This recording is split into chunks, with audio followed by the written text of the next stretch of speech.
Nah, kita sekarang masuk pada permintaan uang dan pasar uang.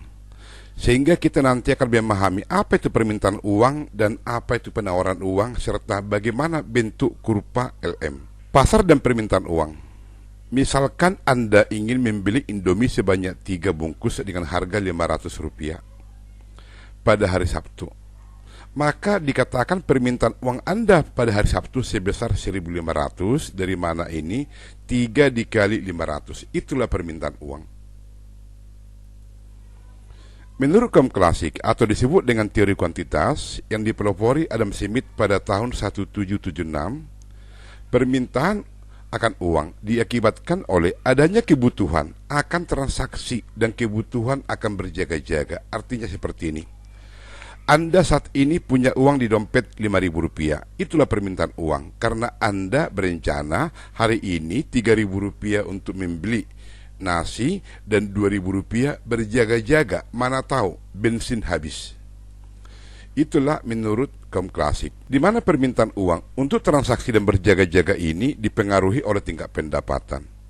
Artinya, semakin tinggi tingkat pendapatan, uang transaksi Anda semakin naik, berjaga-jaga Anda semakin naik. Permintaan untuk transaksi dan berjaga-jaga ini disingkat dengan M1. Selanjutnya, menurut teori kuantitas, permintaan akan uang M1 dipengaruhi oleh volume barang atau jasa yang diperjualbelikan dengan ilustrasi sebagai berikut. Misalkan dalam 1 minggu 7 hari, ini satuan waktu, jumlah Indomie yang Anda konsumsi sebanyak 3 bungkus dan harga Rp2. Maka dalam 1 minggu, permintaan uang Anda sebesar 7 dikali 3 dikali 2, 42. Jadi inilah yang disebut dengan permintaan uang. Di sini 7 hari ini hanya sebagai contoh. Dalam perekonomian ini dalam 1 tahun, Indomie yang Anda beli ini disebut dengan JDP nanti, kemudian dengan harga 2. Maka dengan demikian, menurut teori kuantitas, permintaan akan uang M1 ini dipengaruhi oleh volume, dalam hal ini jumlah barang ini. Jadi permintaan uang untuk 1 minggu, dalam hal ini 7 hari, adalah Rp42. Atas dasar uraian di atas, permintaan uang memiliki persamaan K dikali JDP dikali P. K ini menunjukkan konstanta yang artinya satuan waktu dalam perekonomian nasional ini dalam 1 tahun. JDP ini menunjukkan jumlah barang yang Anda beli, dalam hal ini Indomie. Dalam perekonomian, JDP ini menunjukkan jumlah barang yang diproduksi. P ini adalah price atau harga. Inilah persamaan permintaan uang.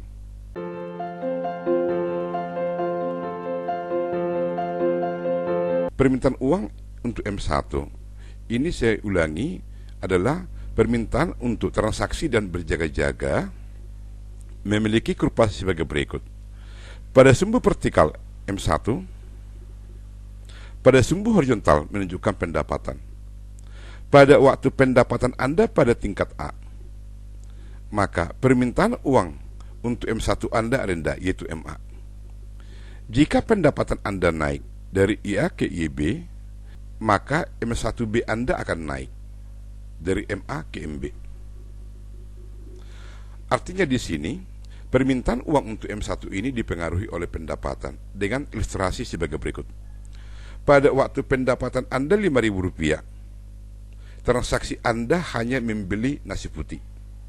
Tetapi dengan naik pendapatan Anda dari 5.000 menjadi 5 juta, transaksi Anda bukan membeli nasi putih, tapi membeli nasi daging sapi. Jadi, permintaan uang Anda untuk membeli nasi daging sapi semakin naik. Inilah permintaan uang untuk M1. Permintaan uang M2. Jika permintaan uang yang disingkat untuk transaksi dan berjaga-jaga, yaitu M1, ini dipelopori oleh kaum klasik. Tetapi Keynes mengatakan permintaan uang bukan hanya untuk transaksi dan berjaga-jaga, tetapi permintaan uang selain untuk M1 ada juga permintaan uang untuk spekulasi. Itu kata Keynes. Jadi permintaan uang untuk spekulasi ini disingkat dengan M2. Pengertian permintaan uang untuk spekulasi seperti ini. Jika Anda punya uang 1 juta dan saat ini tingkat bunga di bank misalkan 1%. Jika tiba-tiba besok tingkat bunga di bank naik dari 1% menjadi 50%, uang yang di kantong Anda itu apakah tetap di kantong atau Anda simpan di bank? Pasti Anda simpan di bank, sehingga uang di kantong Anda berkurang. Jika tiba-tiba sorenya itu tingkat bunga turun, secara logika, karena tingkat bunga turun, maka uang Anda akan Anda tarik. Siapa yang tahu tingkat bunga itu naik atau turun? Tidak ada yang tahu yang pasti, itu kekuatan pasar. Maka disebut permintaan uang untuk spekulasi, yang disingkat dengan M2. Jadi menurut Keynes ini, permintaan uang selain M1 juga ada M2. Permintaan uang untuk spekulasi ini dipengaruhi oleh tingkat bunga. Berbeda dengan M1. M1 itu dipengaruhi oleh pendapatan. Dan sekali lagi saya katakan di sini, biar Anda memahami apa yang dimaksud dengan permintaan uang adalah uang yang ada di dompet Anda.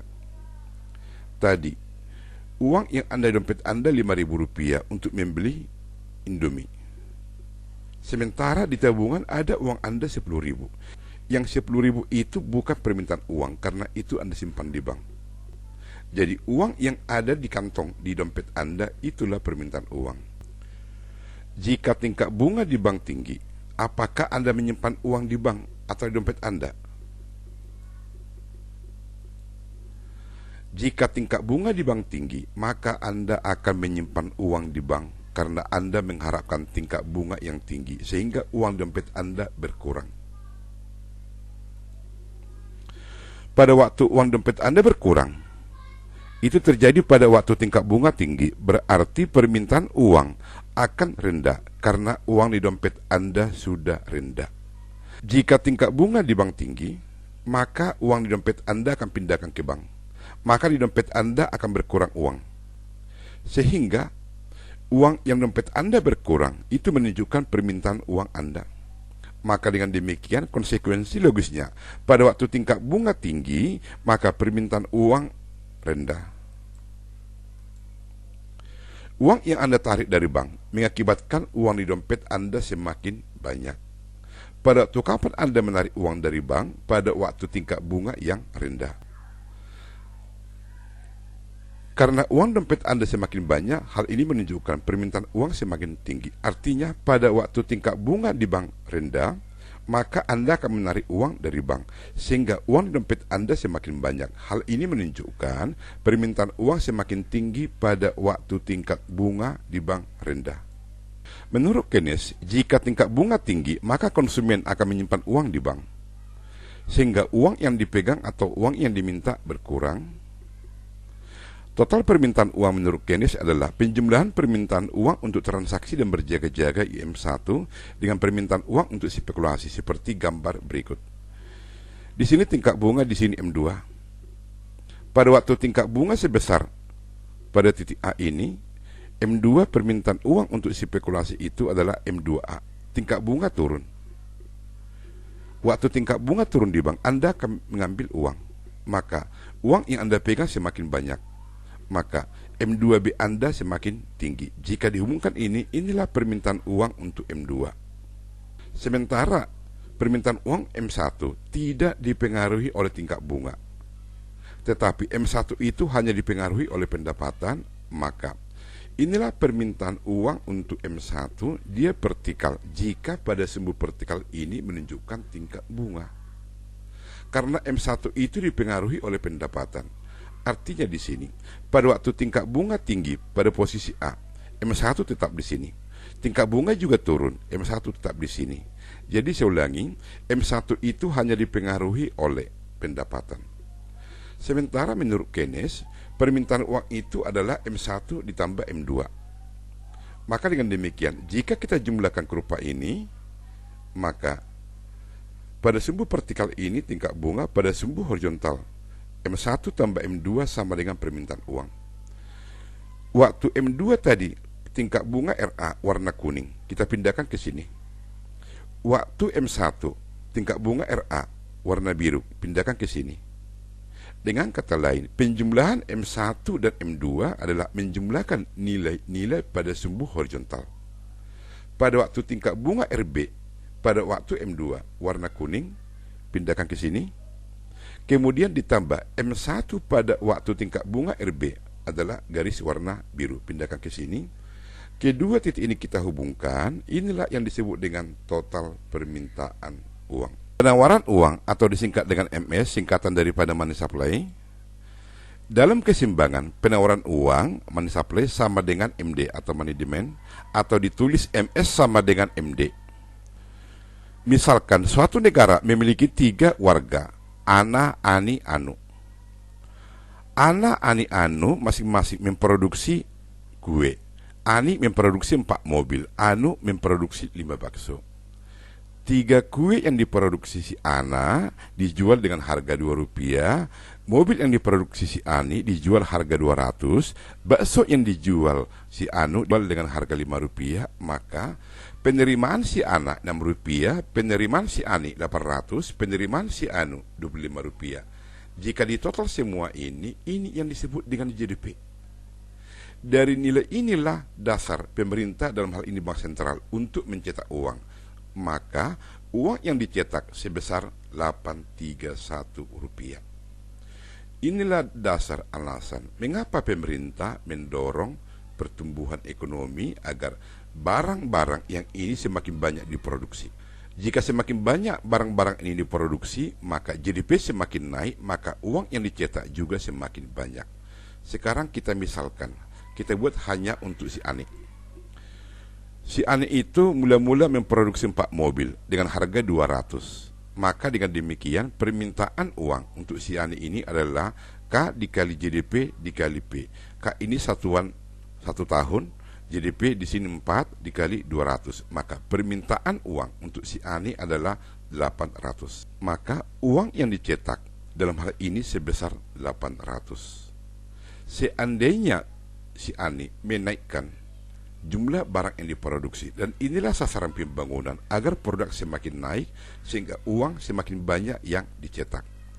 Jika produksi Ani naik menjadi 8 mobil, otomatis permintaan uang si Ani MD sama dengan K dikali GDP dikali P.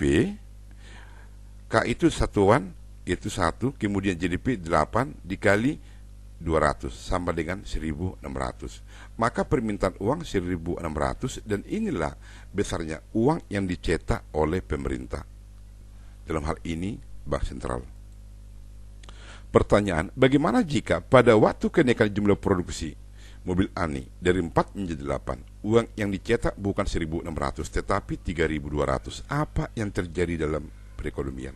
Perhatikan, MD sama dengan K dikali GDP dikali P. K itu 1. Tadi permintaan uang itu yang dicetak 3.200. Sementara jumlah mobil yang diproduksi hanya 8. Maka karena K ini 1 dikali 8, 8 dikali berapa ini agar 3.200. Sementara tanda tanya ini adalah harga. Maka P ini harus 400. Nah, perhatikan di sini. Jika ini 400, maka ruas kiri sama ruas kanan sama. Artinya di sini tadi mobil itu mula-mula harga 200. Kemudian produksi mobil naik menjadi 8. Maka uang yang dicetak 1.600. Bagaimana jika yang dicetak bukan 1.600 tapi 3.200, 2 kali lipat? Akibatnya apa? Harga naik 2 kali lipat, dari 200 menjadi 400. Tolong Anda bayangkan ini. Maka dengan demikian, pertanyaan, mengapa pemerintah tidak mencetak uang sebanyak mungkin sehingga rumah kita penuh dengan uang? Jika jumlah mobil yang diproduksi bertambah menjadi 8 mobil, maka GDP bertambah menjadi 800. MD itu sama dengan K dikali GDP dikali P. MD 800, kemudian K itu 1, GDP 4 dikali 200. Permintaan uang 800, inilah uang yang dicetak. Bagaimana jika uang yang dicetak 3.200? Sama seperti yang tadi, MD sama dengan K dikali GDP dikali P. 1.600, 1 dikali GDP 8 dikali 200. Nah, inilah dalam keadaan normal. Inilah uang yang seharusnya dicetak 1.600. Tetapi bagaimana jika yang dicetak itu 3.200? Maka MD di sini menjadi 3.200, K tetap 1, jumlah mobil tetap 8. Beda jika jumlah mobil naik. Di sini jumlah mobil tetap 8. Maka harga ini mau tidak mau itu harus sama dengan sebesar 400. Maka harga menjadi Rp400 agar hasil 3.200. Jadi jika uang dicetak 2 kali lipat dari 1.600 menjadi 3.200, maka harga naik 2 kali lipat dari 200 menjadi 400. Konsekuensinya, jika uang dicetak 10 kali lipat, maka harga naik 10 kali lipat. Atau lebih tajam lagi, jika uang dicetak sebanyak mungkin, maka harga naik sebanyak mungkin. Jika penawaran uang naik sebagai akibat pembangunan dan permintaan uang tetap, maka tingkat bunga akan turun seperti gambar berikut. Pada sumbu vertikal tingkat bunga, pada sumbu horizontal permintaan, ini permintaan uang. Kemudian ini penawaran uang. Pada waktu tingkat bunga R1, jumlah uang yang ditawarkan pada titik di sini. Kemudian akibat penawaran uang yang naik, bergeser, maka dari MS1 ke MS2, maka tingkat bunga akan turun berada pada R2. Inilah konsekuensi jika penawaran uang naik akibat pembangunan dan permintaan uang ini MD tetap, maka tingkat bunga akan turun. Berbeda dengan jika permintaan uang naik sebagai akibat kenaikan pendapatan dan penawaran uang tetap, maka tingkat bunga akan naik seperti gambar berikut. Kebalikan dari sini. Di sini pada sumbu vertikal tingkat bunga, di sini permintaan uang, kemudian ini permintaan uang. Ini penawaran uang pada tingkat bunga R1. Jika permintaan uang naik dari MD menjadi MD2, penawaran tetap, maka tingkat bunga ini akan naik dari R1 ke R2.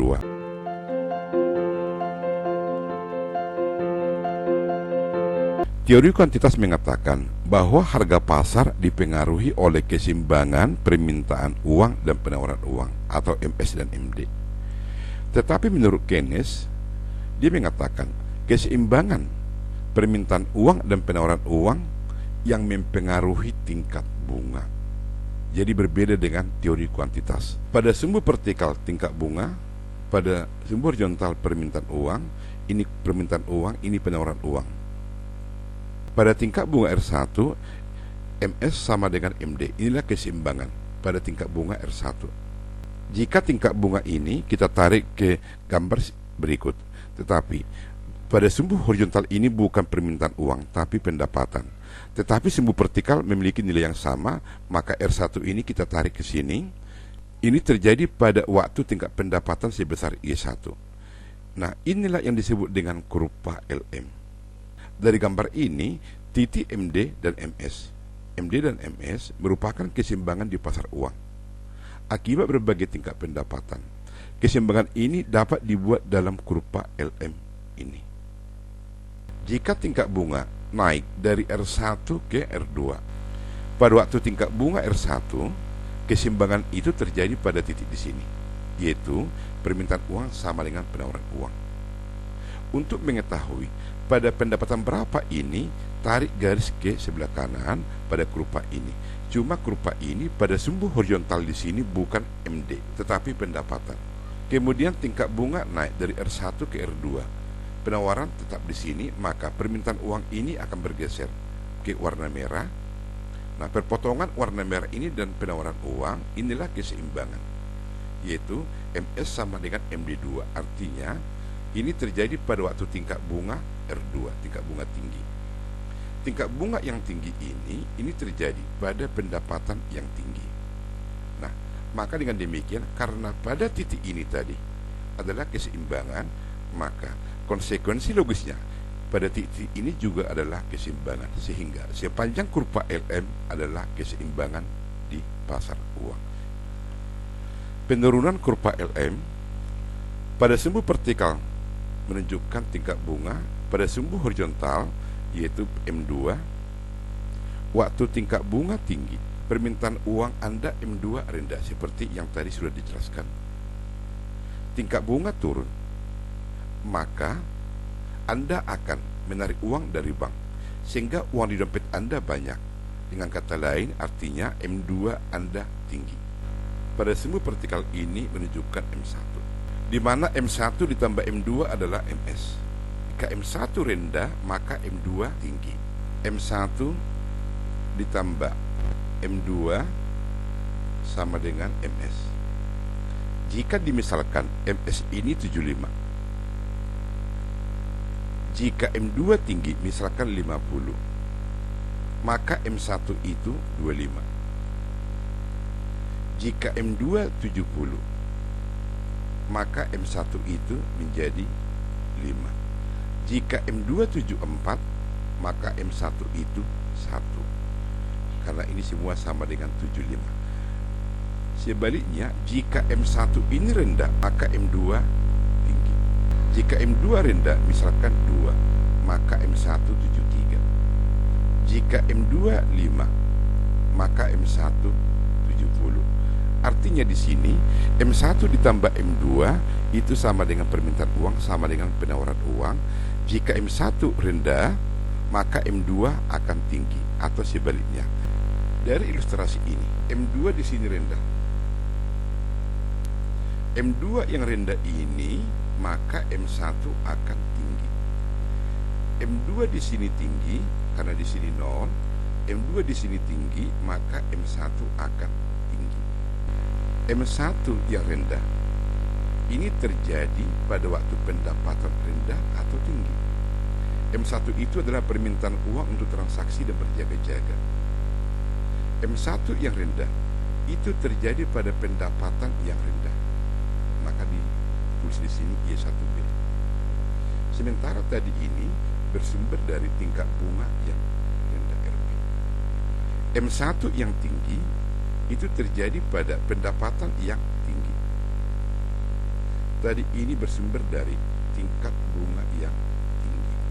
Maka jika diumumkan ini, inilah yang disebut dengan kurva LM.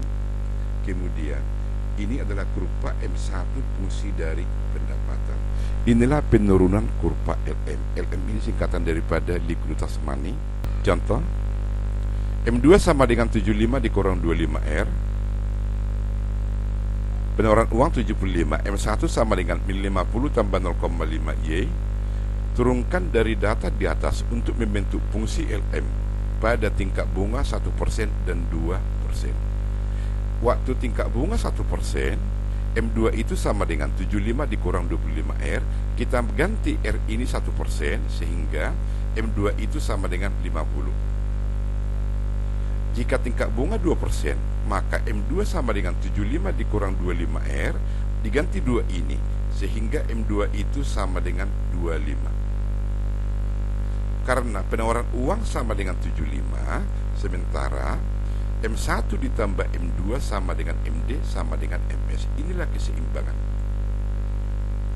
Jika tingkat bunga 1%, M1 ditambah M2 sama dengan 75. Yang ini. Sementara pada waktu tingkat bunga 1% ini tadi, dari sini, M2 itu sama dengan 50. Ini 50, sehingga M1 ditambah 50 sama dengan 75, maka M1 sama dengan 25.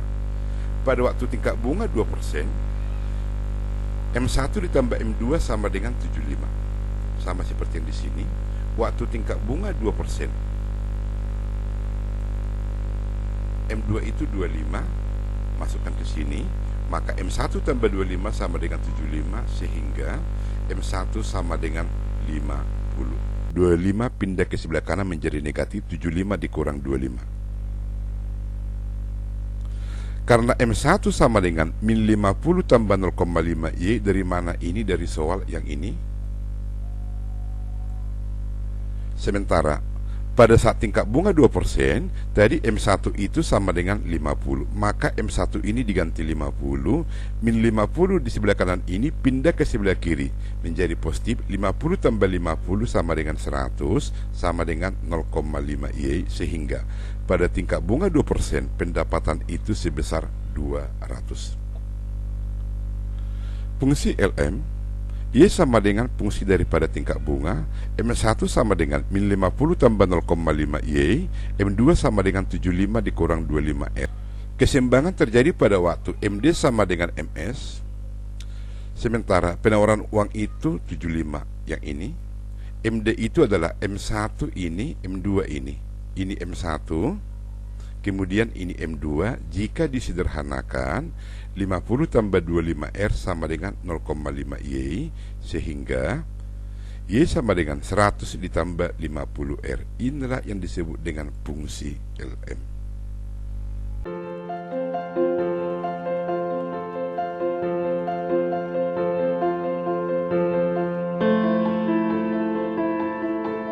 Penurunan kurva LM.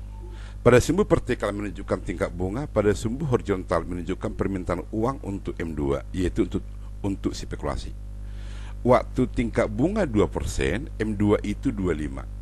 Waktu tingkat bunga 1%, M2 50. M2 ditambah M1 itulah permintaan uang dalam keseimbangan. MS sama dengan MD. Jadi pada waktu M2 sama dengan 25, maka M1 sama dengan 50. Waktu M2 tinggi, maka M1 rendah, itu sebesar 25. Jadi di sini M1 ditambah M2 sama dengan penawaran uang. Waktu M2 50, M1 25. Waktu M2 25, M1 50. Penawaran uang tadi sama dengan 75. M1 yang 25 ini terjadi pada pendapatan 150. Tadi ini bersumber dari tingkat bunga sebesar 1%. M1 50 terjadi pada pendapatan sebesar 200. Tadi ini bersumber dari tingkat bunga sebesar 2%. Jika dihubungkan ini, inilah fungsi LM. Y sama dengan 100 ditambah 50R. Dan ini M1 ini fungsi daripada pendapatan.